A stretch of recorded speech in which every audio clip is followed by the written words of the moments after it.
Supreme court के वजाहती note के बाद इलेक्शन कमीशन का मुशावरती इजलास आज फिर होगा। मखसूस नशिस्तों से मुतालिक सुप्रीम कोर्ट के वजाहती नोट पर गौर होगा। इजलास में इलेक्शन कमीशन आईनी माहिरीन से आरे लेगा। इसी हवाले से मजीद तफसीलात जान लेते हैं वकार सैयद से। जी वकार, बताइएगा इजलास से मुतालिक।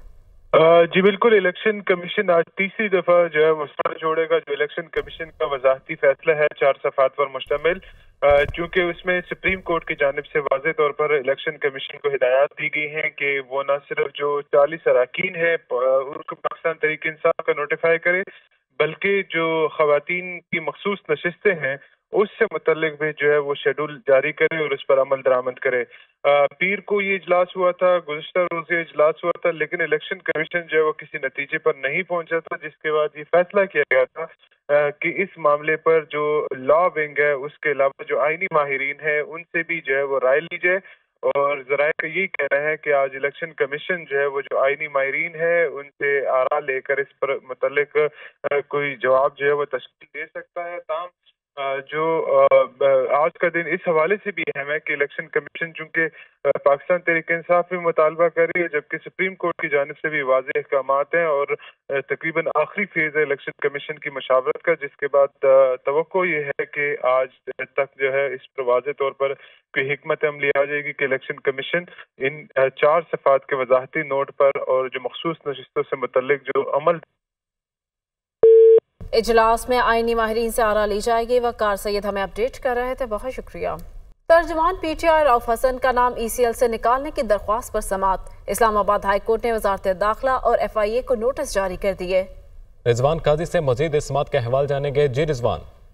जी, इस्लामाबाद हाई कोर्ट ने पाकिस्तान तहरीक इंसाफ के तर्जुमान रऊफ हसन का नाम ECL और PCL से निकालने की दरख्वास्त पर फरीकैन को नोटिस जारी करते हुए जवाब तलब कर लिया। चीफ जस्टिस आमर फारूक की अदालत में समाअत के दौरान दरख्वास्त गुजार की जानिब से शहराज अहमद रांझा एडवोकेट अदालत में पेश हुए और उन्होंने इस्तदा की कि अदालत जो है वो नाम जो बैरून मुल्क जाने वाली फरिश्ते हैं उनमें से निकालने का हुक्म जारी करे। अदालत ने दलाइल सुनने के बाद जो है वो फरीकैन को जवाब के लिए नोटिस जारी कर दिया है और समाअत 2 हफ्ते तक के लिए मुलतवी कर दी है। जी रिजवान, और इस्लामाबाद हाई कोर्ट में ही ज़ैन कुरैशी की पार्लियामेंट हाउस से गिरफ्तारी के खिलाफ केस की समाअत हुई है, उस समाअत के बारे में भी आगाह कीजिएगा। जी, आज इस्लामाबाद हाई कोर्ट के चीफ जस्टिस आमर फारूक की अदालत में MNA ज़ैन कुरैशी की पार्लियामेंट हाउस से गिरफ्तारी के खिलाफ दरख्वास्त पर भी समाअत हुई है। समाअत के दौरान वकील बैरिस्टर तैमूर मलक अदालत में पेश हुए। अदालत ने इस्तफसार किया कि ये कब का वाक़या है, जिस पर वकील ने बताया कि 9 सितंबर को अरकान पार्लियामेंट को गिरफ्तार किया गया और उस वक्त असम्बली का सेशन भी जारी था। अदालत ने फरीकैन को नोटिस जारी करते हुए जवाब तलब कर लिया है और चीफ जस्टिस का यह भी कहना था कि कौमी असम्बली से रिपोर्ट ले देते थे, वो वाक़या से मुतल्लिक तफसीलात बता देंगे। अदालत ने वजारत दाखिला, chief commissioner Islamabad, IG Islamabad, police और सेक्रेटरी कौमी असम्बली से जवाब तलब करते हुए हदायत की है कि 10 रोज में जो है वो रिपोर्ट अदालत में जमा करवाई जाए। अदालत ने केस की समाअत मुलतवी कर दी है। जी ठीक है रिजवान, बहुत शुक्रिया आपका। लाहौर हाई कोर्ट में भारतीय खातून की बच्चों की बाजियाबी के लिए दरख्वास्त पर समाअत। लाहौर हाई कोर्ट का DPO शेखपुरा को 27 सितंबर को बच्चे के अदालत में पेश करने का हुक्म। बच्चों की बाजियाबी के लिए हर मुमकिन कोशिश की जा रही है। DPO शेखपुरा, पुलिस ने कोई कोशिश नहीं की, शोहर बच्चों समेत खुद वापस आ गया। वकील भारतीय खातून का ऐसा बताना है। मजीद के अपडेट से जान लेते हैं मोहम्मद इशफाक से। जी इशफाक, बताइएगा। जी बिल्कुल, लाहौर हाईकोर्ट में भारतीय खातून के बच्चों की बाजियाबी के लिए दरख्वास्त पर समाअत अदालत ने DPO शेखपुरा को 27 सितंबर तक बच्चे अदालत में पेश करने का हुक्म दे दिया। अदालती हुक्म पर वफाकी सेक्रेटरी दाखिला कैप्टन रिटायर्ड खुर्रम आगा अदालत में पेश हुए। वफाकी सेक्रेटरी दाखिला ने इस हवाले से गुज़श्ता समाअत पर सेक्शन ऑफिसर की जानिब से नामुनासिब रवैये पर अदालत से माजरत कर ली। जस्टिस तारिक नदीम ने कहा कि क्या आप अपने अफसरों को कहकर भेजते हैं कि मूंछों को ताव देकर अदालत को डराना है। जस्टिस तारिक नदीम ने यह भी कहा कि गुज़श्ता समाअत पर एक सेक्शन ऑफिसर आए थे और वो बार बार मूंछों को ताव देते रहे, क्या ये आपकी हिदायत हैं? जस्टिस तारिक नदीम ने यह भी कहा कि हमने इसको ऑर्डर में लिख कर भेजा था मगर आपने इस पर कोई तवज्जो नहीं दी। वफाकी सेक्रेटरी दाखिला ने कहा कि मैं उस पर माजरत करता हूँ, आइंदा ऐसा नहीं होगा। सरकारी वकील ने भी माजरत कहने पर माजरत की है, लेकिन अगर खुदा ने कोई ओहदा दे दी है तो उस पर अदालत ने माजरत करने पर। मोहम्मद इशफाक हमें अपडेट कर रहे थे, बहुत शुक्रिया आपका। तवील अरसे से लापता अफराद की अदम बाजियाबी पर सिंध हाई कोर्ट पुलिस हुक्म पर हम 27 JIT इजलास के बावजूद गुमशुदगी का तयन तक नहीं कर सके। जस्टिस नेमतुल्लाह बिलाल के वालिद का SHO ख्वाजा अजमेर नगरी से तनाज़ा था। इस दौरान वो लापता हो गया। तफ्तीशी ऑफिसर SHO फजल चौधरी रिटायर्ड होकर पंजाब चला गया। तलबी के बावजूद पेश नहीं हुआ। तफ्तीशी ऑफिसर अदालत का JIT के सिफारिशात पर अमल दरामद करने का हुक्म जारी किया गया है। लियाकत राना हमारे साथ मौजूद है, तफसीलात उनसे जानेंगे। लियाकत, आगाह कीजिएगा। देखें, सिंध हाई कोर्ट के जस्टिस नेमतुल्लाह फुलपोटो और जस्टिस इरशाद अली शाह पर मुश्तमिल डिवीजन बेंच में आज भी लापता अफराद की बाजियाबी के लिए दायर दरखास्तों की समाअत शुरू हुई। तो तवील अरसे से जो लापता अफराद थे उनसे मुतल्लिक जस्टिस नेमतुल्लाह फुलपोटो ने तफ्तीशी अफसरान पर शदीद बरहमी का इजहार करते हुए रिमार्क्स दिए कि 27 JIT के इजलास हो चुके हैं, लेकिन अब तक ये तय नहीं हो सका कि बंदा खुद गायब हुआ है या उसे लापता किया गया है। तफ्तीशी अफसर का कहना था कि लापता होने वाले बिलाल के वालिद का SHO ख्वाजा अजमेर नगरी फजल चौधरी के साथ तनाज़ा था। उसी दौरान बिलाल लापता हो गया। जब JIT इजलास, अब SHO फजल चौधरी रिटायर्ड होकर पंजाब जा चुका है। JIT के इजलास ने फजल चौधरी को बुलाया था, लेकिन वो बीमारी के बायस इजलास में शरीक ना हो सका। अदालत ने JIT की सिफारिशात पर अमल करने के हुक्म देने के साथ साथ अहमद बख्श, मीर अली और दीगर जो लापता अफराद हैं उनकी बाजियाबी के लिए कोशिशें जारी रखने की हदायत की है। जबकि तफ्तीशी अफसर ने अदालत को बताया कि डाक के इलाके से लापता होने वाली लड़की एदी होम में मौजूद है। अदालत ने इस रिपोर्ट पर दरखास्त को निपटा दिया और जो लापता अफराद है। बहुत शुक्रिया आपका। सुप्रीम कोर्ट, मुख्तलिफ हाई कोर्ट्स और एपलेट ट्रिब्यूनल्स में इल्तवा के शिकार 3,760 अरब रुपए के टैक्स केसेस के इंकशाफ। एपलेट ट्रिब्यूनल्स में इल्तवा का शिकार टैक्स केसेस 1,460 अरब रुपए से बढ़कर 2,235 अरब रुपए तक पहुंच गए हैं। FBI मुख्तलिफ अदालतों ट्रिब्यूनल्स में टैक्स केसेस में फंसी रकम को हासिल करने में नाकाम है। इस बारे में तफसीलात लेंगे मुदस्सिर अली राना से। मुदस्सिर, FBI रकम लेने में नाकामी का सामना क्यों करना पड़ा है, क्या वजूहात सामने आई हैं? जी, FBI को सिर्फ नाकामी का सामना ही नहीं है। अगर देख लिया जाए तो जो दस्तावेज मौसूल हुए हैं उसमें इंकशाफ हुआ है कि तकरीबन 1.5 से 2 बरसों के दौरान मुख्तलिफ अदालतों, supreme court, Lahore high court, Peshawar high court, Islamabad high court और सिंध हाई कोर्ट और इसके अलावा जो एपलेट ट्रिब्यूनल्स, इनलैंड रेवेन्यू है, यहाँ पर टैक्स केसेस की जो रकम है उसमें तकरीबन 1,000 अरब रुपए तक का इजाफा हुआ है। और 1.5 से 2 बरस कबल जो रकम ये तकरीबन 2600 से 2700 अरब रुपए थी जो मुख्तलिफ टैक्स केसेस में फंसी हुई थी, अब वो बढ़कर 3760 अरब रुपए तक पहुँचने का इंकशाफ हुआ है। जो दस्तावेज मुझे मौसूल हुए हैं उसमें बताया गया है कि एपलेट ट्रिब्यूनल्स जो इनलैंड रेवेन्यू है वहाँ पर इससे कबल तकरीबन टैक्स केसेस में जो मजमूई तौर पर रकम है वो 1460 अरब रुपए थी, लेकिन अब वो बढ़कर 2235 अरब रुपए से तजावुज़ कर चुकी है। बारहा IMF की जानिब से भी ये मुतालबा किया गया है कि मुख्तलिफ टैक्स केसेस में रकम को फौरी तौर पर हल किया जाए और इन टैक्स केसेस को हल करने के बाद ये रकम रिकवर की जाए, लेकिन FBI ताहाल ये रकम रिकवर करने में नाकाम है। और इसमें आए रोज़ हर माह के दौरान टैक्स केसेस में ना सिर्फ इजाफा हो रहा है बल्कि जो टैक्स केसेस में रकम फंसी हुई है इसको भी FBI निकलवाने में, रिकवर करने में नाकाम हो रहा है। जो दस्तावेज मौसूल हुए हैं उसमें बताया गया है कि सुप्रीम कोर्ट में तकरीबन 3450 टैक्स केसेस हैं जिसमें 105 अरब रुपए से ज़ायद की रकम फंसी हुई है। इसी तरह इससे कबल जो पहले दस्तावेज मौसूल हुए थे उसमें बताया गया था कि तकरीबन 95 अरब रुपए के लगभग के जो टैक्स केसेस हैं वो सुप्रीम कोर्ट में फंसे हुए हैं। अब इसमें देखा जाए तो तकरीबन 10 अरब रुपए से ज़ायद का इजाफा हुआ है। इसी तरह अगर बात कर ली जाए दीगर हाई कोर्ट्स की तो जो दस्तावेज मौसूल हुए हैं उसमें बताया गया है कि इस्लामाबाद हाई कोर्ट में 160 अरब रुपए के 780 केसेस हैं जो इल्तवा का शिकार हैं और इनकी कोई सुनवाई नहीं हो रही। दीगर कोर्ट्स की बात की जाए तो सिंध हाई कोर्ट में बाकी जो तमाम अदालतें हैं इनमें सबसे ज़्यादा cases, tax cases supreme court में फंसे हुए हैं।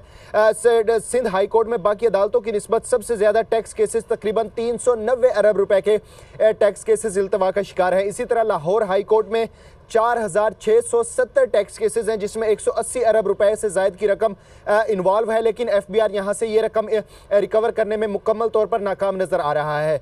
इसी तरह अगर बात कर ली जाए दस्तावेज़ के मुताबिक जो दीगर कोर्ट्स हैं जिसमें पेशावर हाई कोर्ट है और बलोचिस्तान हाई कोर्ट है, तो वहाँ पर भी पेशावर हाई कोर्ट में 8 अरब रुपए के 400 केसेस हैं और बलोचिस्तान हाई कोर्ट में 23 केसेस में तकरीबन 200 अरब रुपए की रकम इन्वॉल्व है। लेकिन यहाँ पर FBI मुदस्सिर, बहुत शुक्रिया, आप हमें तफसीलन इन एदाद व शुमार से मुतालिक आगाह कर रहे थे। पाकिस्तान स्टॉक मार्केट में तेजी। 100 इंडेक्स में 1258 पॉइंट्स का इजाफा। 100 इंडेक्स 81,719 पॉइंट्स पर ट्रेड हुआ। स्टॉक मार्केट में तेजी का रुझान है। 100 इंडेक्स में 1000 पॉइंट्स का इजाफा हुआ। 1258 पॉइंट्स का इजाफा रिकॉर्ड किया गया है। अली मेहदी कराची से हमारे साथ मौजूद हैं। अली, क्या अपडेट्स हैं? हाँ जी बिल्कुल। पाकिस्तान स्टॉक एक्सचेंज में आज कारोबार का आगाज मुस्बत अंदाज में हुआ था। 333 पॉइंट मार्केट जो है ओपन हुई थी प्लस के साथ।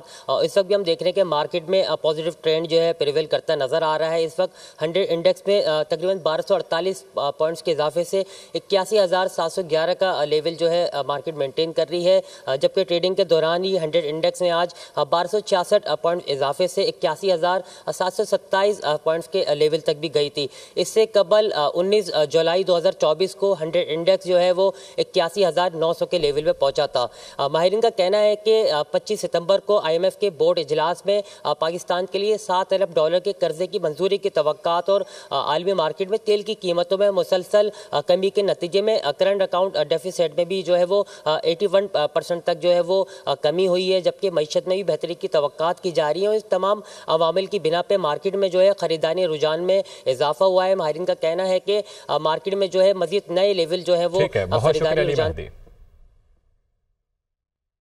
पेट्रोलियम मसनूआत की कीमतों में कमी के बाद पंजाब में ट्रांसपोर्ट किराए कम हो गए हैं, ताहम दीगर शहरों में ऐसा नहीं हो सका। किस शहर में ट्रांसपोर्ट के किरायों में कमी हुई है और किस शहर में नहीं हो सकी, इस हवाले से हमारे नुमाइंदगान हैं, हम इस बारे में आगाह करेंगे। लाहौर से हमारे साथ मौजूद होंगे जाहिद आबिद, कराची से ज्वाइन किया है लुबना मुमताज़ ने, कोयटा से हसन भट्ट हमारे साथ मौजूद हैं, जबकि इस्लामाबाद से हमारे साथ मौजूद हैं आदिल तनोली, पेशावर से हमें ज्वाइन किया है जाकिरुल्लाह ने। तो सबसे पहले इस्लामाबाद की सूरत हाल जानते हैं, जहाँ पेट्रोलियम मसनूआत की कीमतों में कमी के बावजूद किरायों में कमी नहीं हो सकी है। वहाँ पर हमारे नुमाइंदे आदिल तनोली मौजूद हैं। आदिल, क्या तफसीलात हैं? जी, हुकूमत की जानिब से पेट्रोलियम मसनूआत की कीमतों में जो है वो कमी कर दी गई है, लेकिन इसका फ़ायदा आम पब्लिक तक जो है वो अभी नहीं पहुंच सका। इस वक्त मैं मौजूद हूँ वफाकी दारुल हुकूमत इस्लामाबाद के सबसे बड़े बस टर्मिनल कराची कंपनी के ऊपर। अभी तक जो है वो किरायों में कमी जो है वो बिल्कुल भी नहीं की गई। मुख्तलिफ अड्डे ऐसे भी हैं, मुख्तलिफ रूट्स पर चलने वाली गाड़ियाँ ऐसी भी हैं जिनमें ये बात भी देखने में सामने आई है कि जो कि AC चलाने के जो है उसके भी 20 से 30 रुपये जो हैं वो ज़ायद वसूल किए जाते हैं। इसके अलावा इस्लामाबाद के अंदर इंटर सर्विस जो अंदरूनी शहर में चलने वाली ट्रांसपोर्ट है उसके किराए में भी कमी नहीं की गई। उन रूट्स पर भी ड्राइवरों और सवारियों के दरमियान जो है वो तल्ख जुमलों के तबादले जो हैं उनके शिकायत भी सामने आ रही हैं। मुख्तलिफ जगहों पर जो हैं वो अड्डों के ऊपर ड्राइवर जो हैं वो मनमाने किराए वसूल कर रहे हैं, लेकिन क्योंकि पेट्रोलियम मसनूआत की कीमतों में कमी हो चुकी है, लेकिन अभी तक किरायों में कमी किसी भी रूट के ऊपर वाज़ेह दिखाई नहीं दी। जी ठीक है आदिल, और कराची में भी तेल की कीमत कम होने के बावजूद ट्रांसपोर्ट किरायों में कमी नहीं हो सकी है और शहरी मनमाने किराए देने पर मजबूर हैं। इस बारे में मजीद बताएंगी कराची से दुनिया न्यूज़ के नुमाइंदा लुबना मुमताज़। लुबना, आगाह कीजिएगा कि शहरियों का क्या कहना है इस हवाले से? जी बिल्कुल, पब्लिक ट्रांसपोर्ट के किरायों में होने वाले आए दिन के जो इजाफे हैं इससे शहरी काफ़ी परेशान रहते हैं। इस वक्त पेट्रोल और डीजल की कीमतों में वाज़ेह कमी हुई है। इस हवाले से बात करने के लिए मैं इस वक्त मौजूद हूँ बलोच कॉलोनी के बस स्टॉप पर। इस वक्त हमारे साथ कुछ शहरी मौजूद हैं, इनसे जानते हैं कि जो पेट्रोल और डीजल की कीमतें कम हुई हैं, क्या किराए भी इससे कम हुए हैं या किराए वो मनमाने ही ले रहे हैं? जी बताइए। जो ये रेट से कम नहीं करते, इट डजंट मैटर कि पेट्रोल और डीजल की प्राइसेस हाई हो रही है लो हो रही है, इन्होंने जो सेट कर लिए हाई हुआ, इन्होंने जो सेट कर लिए लो होने पे कम नहीं करते। ट्रांसपोर्ट माफिया जो है अपनी पसंद के रेट मांग रहा है और अगर रेट उनके ना दिया जाए तो बाज़ औक़ात जो है पैसेंजर को बसों से उतार भी दिया जाता है नीचे। इस पे जो है हुकूमत को एक्शन लेना चाहिए। शहरियों का भी यही कहना था कि हमारी मजबूरी है कि हमें पब्लिक ट्रांसपोर्ट में इनके मनमाने किरायों के साथ सफ़र करना पड़ता है। जी, और अगर कोयटा का रुख करें तो कोयटा में भी ट्रांसपोर्ट के किराए कम नहीं हो सके हैं। एक माह के दौरान पेट्रोल की कीमत में 18 रुपये जबकि डीजल की कीमत में 15 रुपये फी लीटर कमी तो आई है, लेकिन किराए अपनी जगह पर बरकरार है। इस बारे में बात करेंगे। कोयटा से हसन भट्ट हमारे साथ मौजूद हैं। जी हसन। हाँ जी बिल्कुल, वफाकी हुकूमत की जानिब से पेट्रोलियम मसनूआत में कमी के बावजूद कोयटा से अंदरून सूबा और बैरून सूबा चलने वाली मुसाफिर बसों की किरायों में कमी नहीं दिखाई देती। इस वक्त अगर बात की जाए कोयटा से लाहौर जाने वाली बस की तो उसका किराया 4000 से 6000 के दरमियान मुकर्रर था, जो ताहाल बरकरार है। और कोयटा से पेशावर जाने के लिए जो बसें हैं उनका किराया 4500 था, जो ताहाल इसी कीमत पर जो मुसाफिर है वो यहाँ से जा रहे हैं। जबकि यहाँ बता दें कोयटा से सियालकोट के लिए जो किराया वो 6000, कोयटा से इस्लामाबाद के लिए 5000, जबकि कोयटा से कराची के लिए जो किराया है वो 4000 मुकर्रर है, जो कमी पेट्रोलियम मसनूआत में कमी के बावजूद भी कम नहीं हो सका, जिसकी वजह से जो मुसाफिर हैं उन्हें मुश्किलात का सामना है। यहाँ पर बताते चलूँ वफाकी हुकूमत की जानिब से एक महीने के दौरान पेट्रोल की कीमत में 18 रुपये जबकि डीजल की कीमत में 15 रुपये का नुमाया कमी देखने को मिली। लेकिन जो किराए हैं मुसाफिर बसों के उसमें बिल्कुल कमी दिखाई नहीं दी, जिसकी वजह से मुसाफिर हैं उन्हें मुश्किलात का सामना करना पड़ रहा है। और मुसाफिरों का ये मुतालबा है कि हुकूमत ने पेट्रोलियम मसनूआत की कीमतों में तो कमी कर दी, लेकिन जो मुसाफिर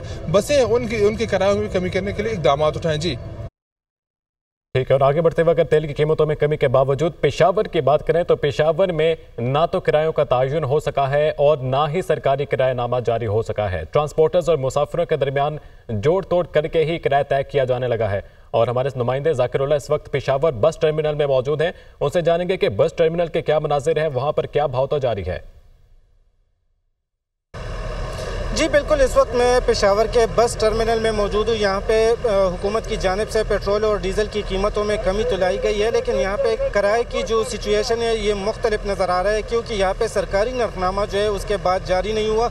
यहाँ पे जो ठेकेदार है उनका यही कहना है कि हमारे किराए जो है उससे भी कम चल रहे हैं। अगर मुल्तान की बात की जाए तो मुल्तान का जो किराया है वो तकरीबन 3000 रुपये मुकर्रर किया गया है, लेकिन यहाँ पर जो ठेकेदार है उनका यही कहना है कि हम तकरीबन 2500 रुपये तक सवारी से लेते हैं, क्योंकि सवारियों के पास पैसे नहीं होते और सवारियों की तादाद में भी कमी लाई गई है।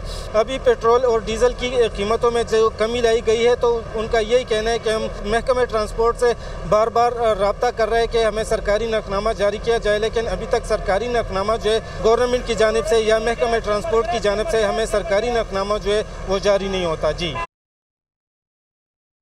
तो दीगर शहरों की सूरत हाल हमने जान ली। हमारे नुमाइंदगान मुख्तलिफ शहरों से हमें आगाह कर रहे थे। आप जानते हैं पंजाब में क्या सूरत हाल है, जहां से खबरें आ रही हैं कि डीजल सस्ता होने पर ट्रांसपोर्ट किरायों में कमी की गई है। पंजाब हुकूमत ने किरायों में 40 से 250 रुपये तक कमी की है, ताहम नए किरायनामे पर अमल कराने के लिए कोशिशें तो की जा रही हैं। इस बारे में जानेंगे लाहौर से हमारे नुमाइंदे जाहिद आबिद से। जाहिद, लाहौर के अंदर क्या सूरत हाल है, क्या वाकई किरायों के अंदर कमी हुई है? जी बिल्कुल, पेट्रोलियम मसनूआत की कीमतों में गुज़श्ता 3 मरतबा मुसलसल कमी की गई है, जिसके बाद हुकूमत पंजाब की जानिब से ट्रांसपोर्ट के किरायों में भी कमी का ऐलान किया गया और इसके लिए बाकायदा खसूसी इक़दाम किए गए हैं। तो हम लारी अड्डे पर मौजूद हैं। यहाँ पर नई की जो रेट लिस्ट है या किरायानामा है उसका बाकायदा इतलाक कर दिया गया है। इस वक्त हम आपको दिखाते हैं कि ये लाहौर से चनियोट जाने वाली एक बस है, जिसके ऊपर जो किरायानामा लगाया गया है इससे पहले 860 रुपये था, जो कि अब 820 रुपये कर दिया गया है, यानी कि 40 रुपये की इसमें कमी की गई है। और ये बिल्कुल वाज़ेह जगह पर ये तमाम किरायानामे लगाए गए हैं और इस चीज़ का पाबंद किया गया है ट्रांसपोर्टर्स को कि इन किरायानामों पर हर सूरत में अमल दरामद यकीनी बनाए। दीगर अखराजात उनके जूँ के तू मौजूद हैं, जिसमें मोबाइल और गाड़ियों के जो अखराजात हैं वो उसी तरह मौजूद हैं, लेकिन इसके बावजूद हुकूमत की जानिब से नरखनामा जारी किया गया, उस पर अमल दरामद किया जा रहा है। जी ठीक है, जाहिद आबिद लाहौर से हमें आगाह कर रहे थे, बहुत शुक्रिया। इसी तरह दीगर शहरों से हमारे नुमाइंदगान हमारे साथ मौजूद थे, लुबना मुमताज़, हसन भट्ट, आदिल तनोली और जाकिरुल्लाह, आप सबका बहुत शुक्रिया।